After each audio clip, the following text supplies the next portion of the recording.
Hey, Facebook! Happy Monday to you. Hopefully you had a great holiday week. Got New Year's Day coming up this week. Hopefully you have a great one. Hopefully you got your goals set for 2020. We got ours set here at Aspen Mountain Plumbing. We're excited to advance and progress. That's how we're talking about it. We're going to be doing a lot of extra stuff this year to try to increase our services and be able to help you as a homeowner.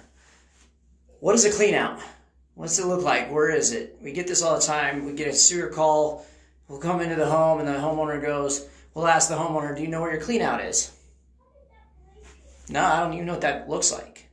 So I'm going to give you kind of a tip of what that looks like. So if we do come in your home with a sewer plugged up, you know where to look.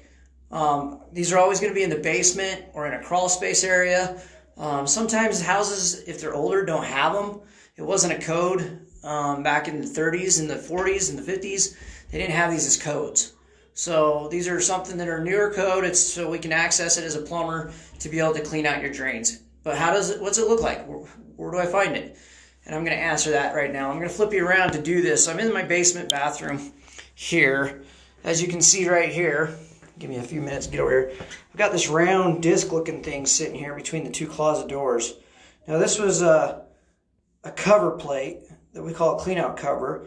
This is a decorative one. They're not all looking like this. But basically, if I take that off on the inside here, and I'll turn you around here to see if I can see it.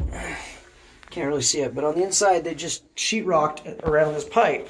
And that's a cleanout. So if you go downstairs in your basement and you see